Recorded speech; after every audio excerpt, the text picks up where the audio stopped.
सत्ताईस सितंबर 2024 को इजराइल ने बेरूत पर करीब 80 टन से ज्यादा के बंकर रोधी बम गिराए थे और जब ये बम बेरूत पर गिरे तो मानो जलजला आ गया हो। पूरा लेबनान आईडीएफ के हवाई हमलों से थर्रा गया था और धमाकों के बाद पता चला कि इस हमले में हिजबुल्लाह प्रमुख हसन नसरल्लाह की मौत हो गई और उनके साथ हिजबुल्लाह के कई बड़े कमांडर मारे गए थे। हालांकि नसरल्लाह के खात्मे के बाद भी हिजबुल्लाह ने हथियार नहीं डाले और वो इजराइल के आगे जंग के मैदान में डटा रहा, जिसका नतीजा ये निकला कि इजराइल को हिजबुल्लाह के साथ 27 नवंबर 2024 को युद्ध विराम समझौता करना पड़ा। हालांकि समझौते के बाद भी इजरायली फौज अभी भी लेबनान में डेरा डाले हुए है और हिजबुल्लाह बार बार कह रहा है कि अगर इजराइल ने जल्द से जल्द लेबनान नहीं छोड़ा तो नेतन्याहू को इसके नतीजे भुगतने होंगे। हालांकि समझौते के तहत 26 जनवरी 2025 को आईडीएफ को लेबनान खाली करना था, लेकिन वो डेडलाइन के बाद भी लेबनान में डटी हुई है।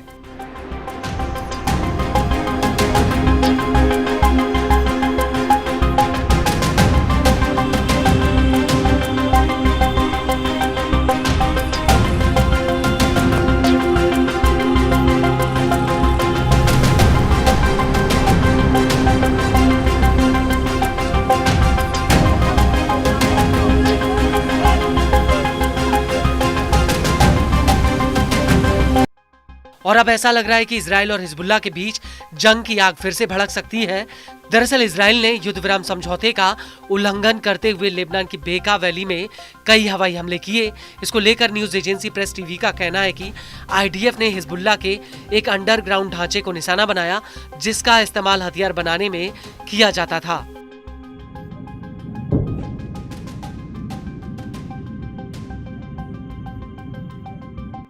वहीं लेबनान की सिविल डिफेंस का कहना है कि इस हमले में 2 लोगों की मौत हो गई जबकि 9 लोग घायल हो गए।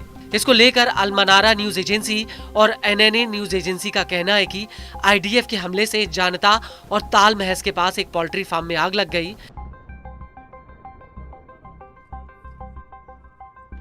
एनएनए के मुताबिक आईडीएफ ने शीबा फार्म्स के बाहरी इलाके पर भी हमला किया।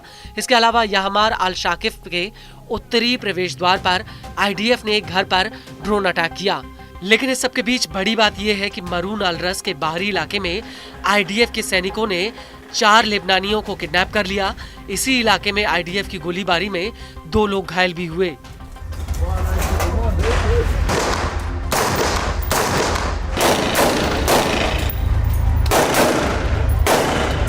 न्यूज एजेंसी एनएनए के मुताबिक मेइस अल जबाल इलाके में जहां लेबनानी सेना तैनात है वहां पर आईडीएफ 100 मीटर और आगे बढ़ गई।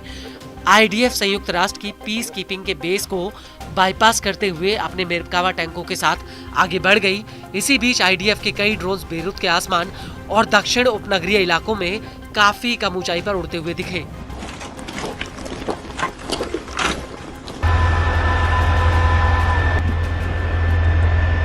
इसको लेकर लेबनान के स्वास्थ्य मंत्रालय का कहना है कि मजदल सेलेम और मरून अल रस में 5 लोग घायल हुए और अब ऐसा लग रहा है कि इजराइल की इस कार्रवाई का हिजबुल्लाह के साथ हुए युद्ध विराम समझौते पर असर पड़ सकता है, क्योंकि हिजबुल्लाह समर्थित लेबनानी सांसद मोहम्मद राड ने अंतर्राष्ट्रीय बिरादरी पर हिजबुल्लाह की इन हरकतों पर चुप रहने का आरोप लगाया है।